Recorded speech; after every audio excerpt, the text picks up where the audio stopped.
20장에서는 이스라엘 지파들과 베냐민 지파 사이에 벌어진 내전을 살펴보았습니다. 오늘은 사사기 마지막 시간인데요. 성경이 가진 매력 중에 하나가 우리 인간의 깊은 내면에 있는 죄성을 매우 사실적이고 적나라하게 묘사했다는 점입니다. 하나님 앞에서 아무리 뛰어난 일을 해낸 영웅 같은 인물이라 해도 그 인품이나 도덕적, 신앙적으로 실수를 하거나 결함이 있었다면 그 내용까지 숨김없이 그대로 드러내고 있다는 점입니다.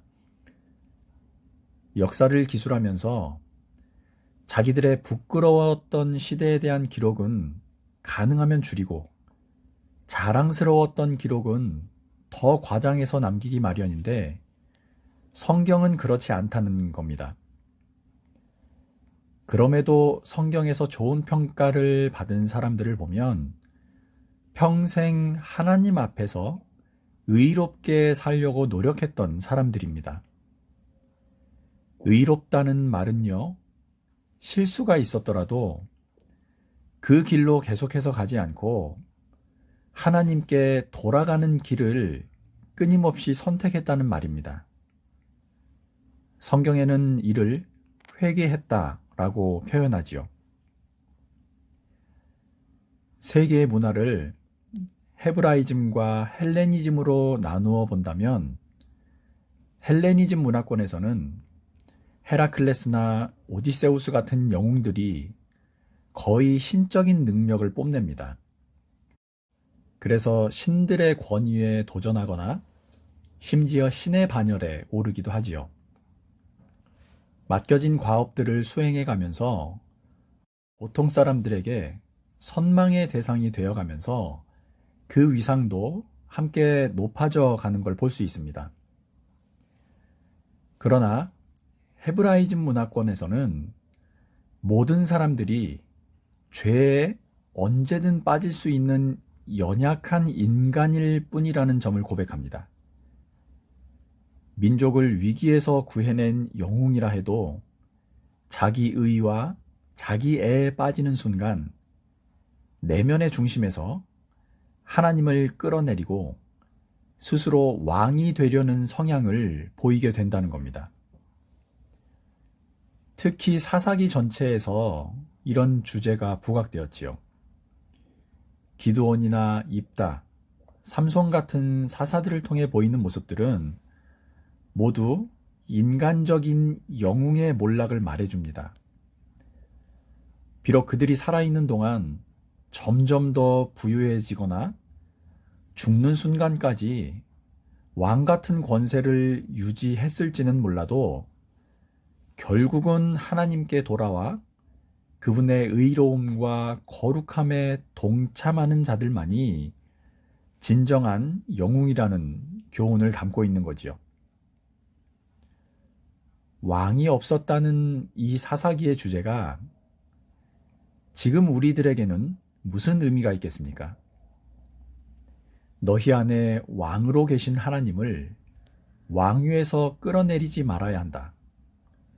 너희들 사이에 하나님께서 왕으로 계시는 삶이 거룩한 삶이다. 이런 교훈이 아니겠습니까? 한평생 이런 마음을 가지고 사시기를 예수님 이름으로 축복합니다.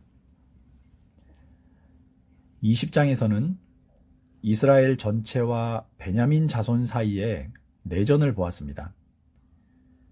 베냐민 자손들을 제외한 이스라엘 전체가 한마음이 되어서 베냐민 자손들을 치기 위해 미스바에서 총회를 열었지요. 일이 이 지경까지 된 근본적인 원인이 무엇일까를 파악하기 위한 모임이 아니라요, 내부적으로 이미 전쟁을 결정해 놓고 이를 결의하고 수행하기 위한 절차에 불과했습니다. 그래서 처음부터 하나님께 이 전쟁을 해야 합니까? 말아야 합니까?를 물은 것이 아니라 누가 먼저 나가 싸워야 합니까?를 물은 거지요.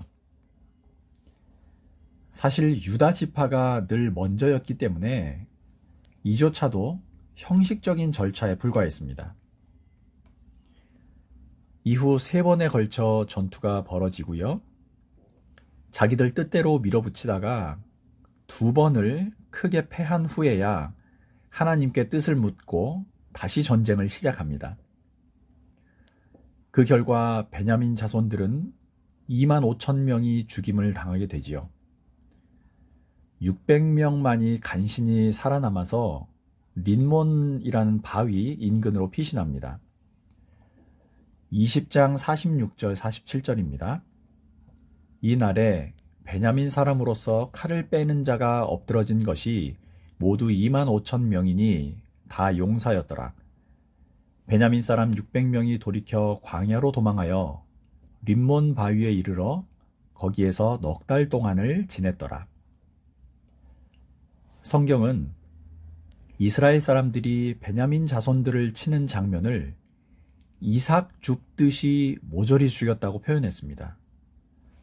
얼마나 끔찍한 사륙이었는지 보여주는 기록인 거지요.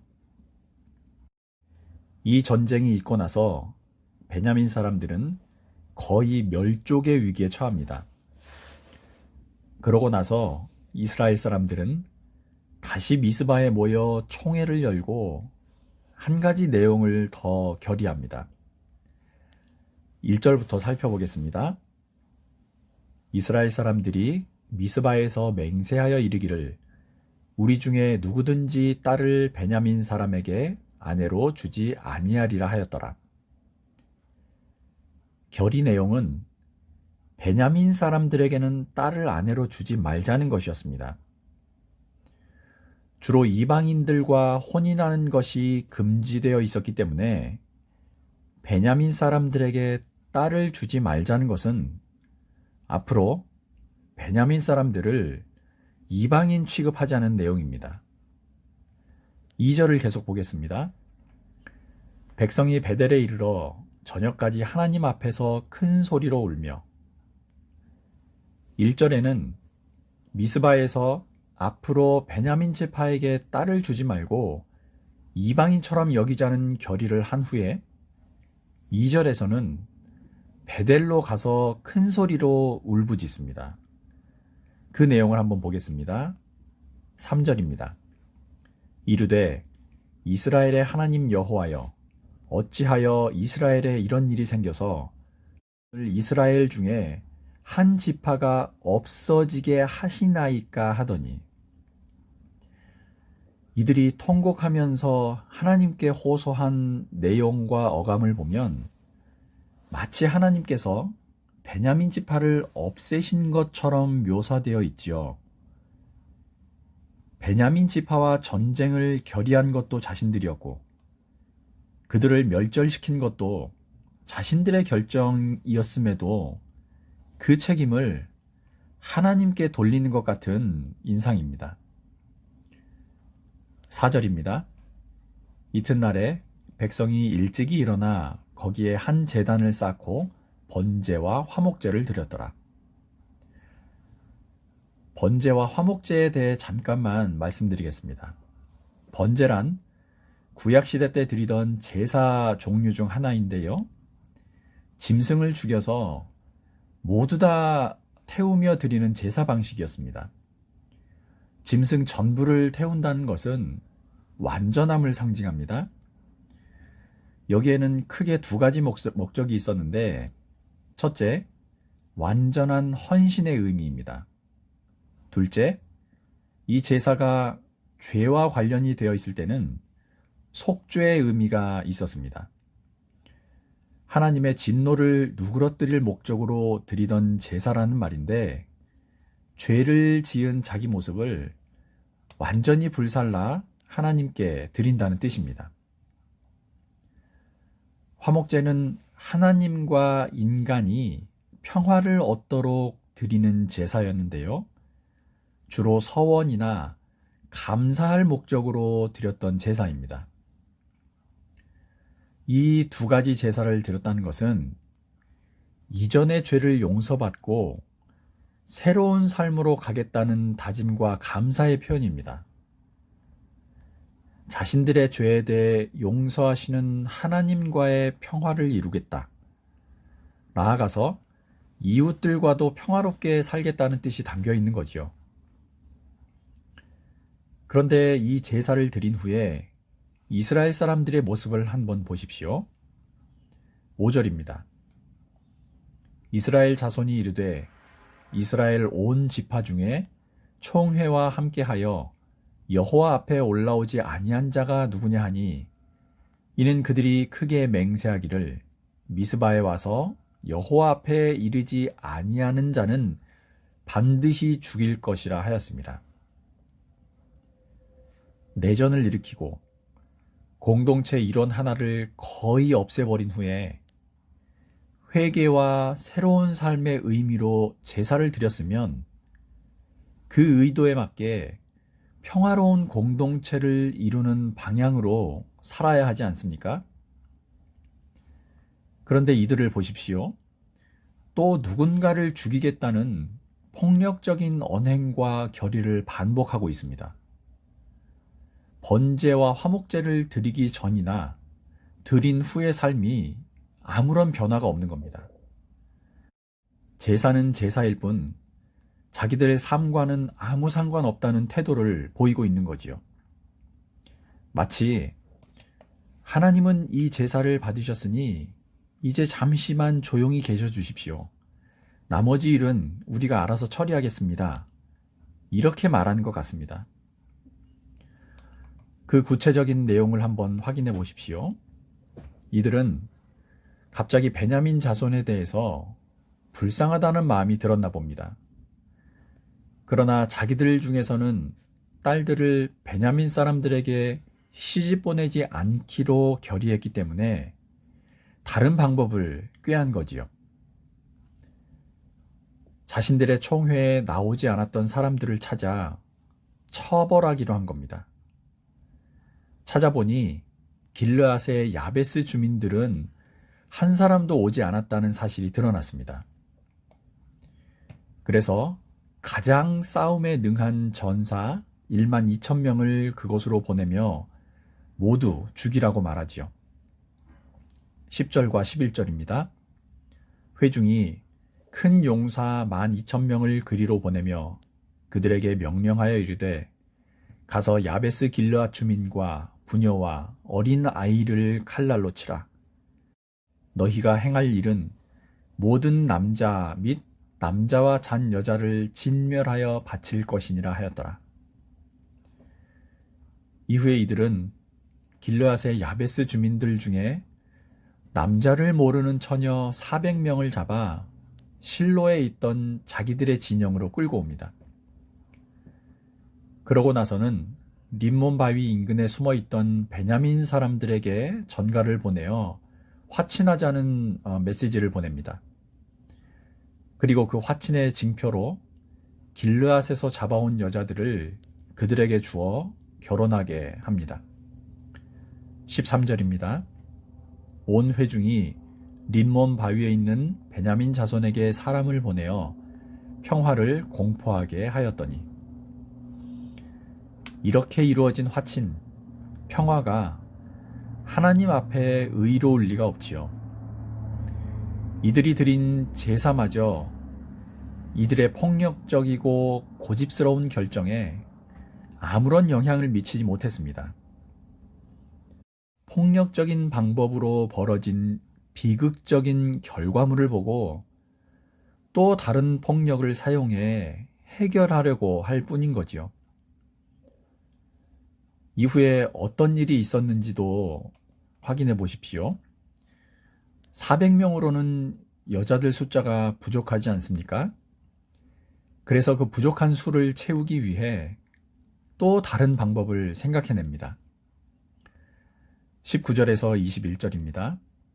또 이르되 보라 베델 북쪽 르보나 남쪽 베델에서 세겜으로 올라가는 큰 길 동쪽 실로에 매년 여호와의 명절이 있도다 하고 베냐민 자손에게 명령하여 이르되 가서 포도원에 숨어 보다가 실로의 여자들이 춤을 추러 나오거든 너희는 포도원에서 나와서 실로의 딸 중에서 각각 하나를 붙들어 가지고 자기의 아내로 삼아 베냐민 땅으로 돌아가라.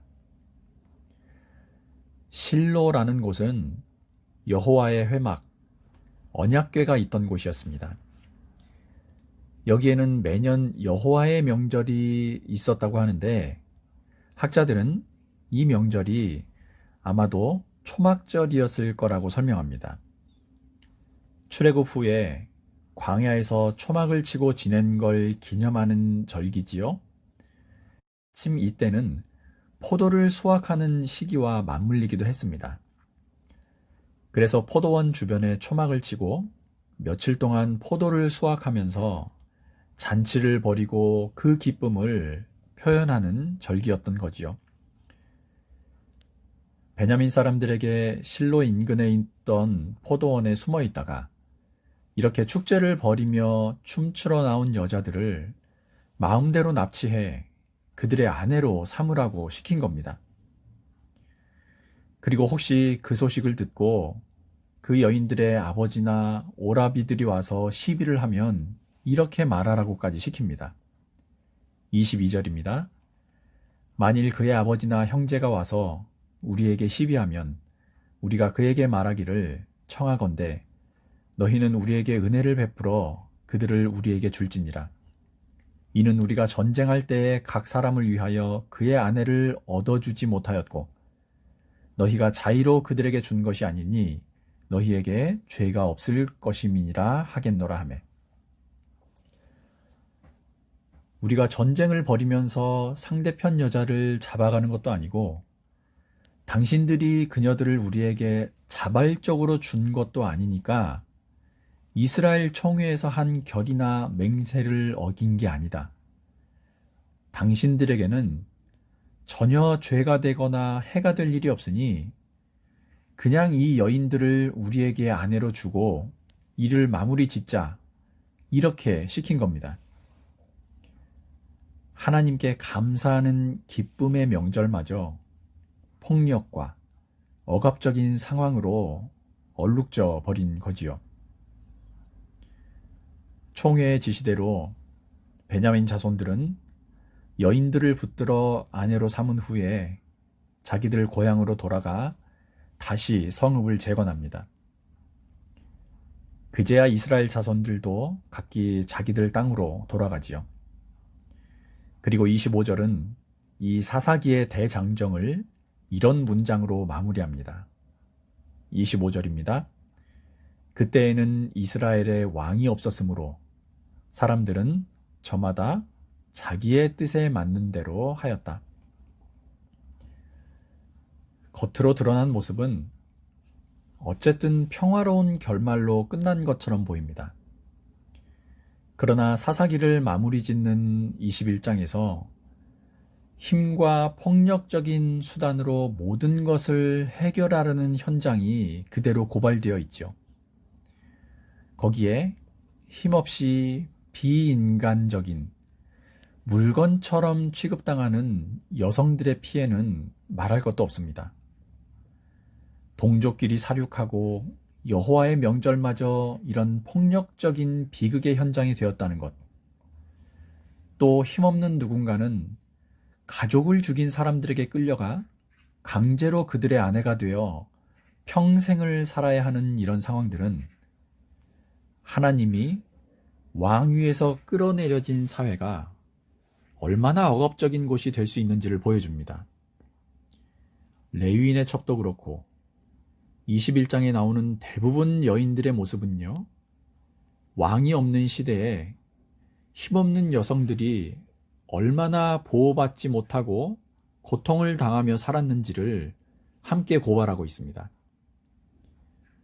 그래서 성경은 약자들이 해방과 자유를 맛보는 시대, 제왕들을 왕좌에서 끌어내리시고 비천한 사람들을 높이시며 줄인 사람들을 좋은 것으로 배부르게 하는 시대, 부한 사람들을 빈손으로 떠나보내는 시대가 곧 메시아가 가져올 시대라는 소망을 노래한 겁니다.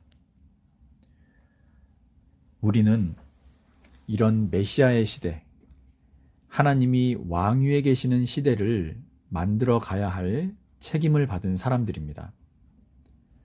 한평생 계시는 곳마다 하나님 나라를 이루어가는 저와 여러분들이 되시기를 예수님 이름으로 축원합니다. 늘 은밀히 보시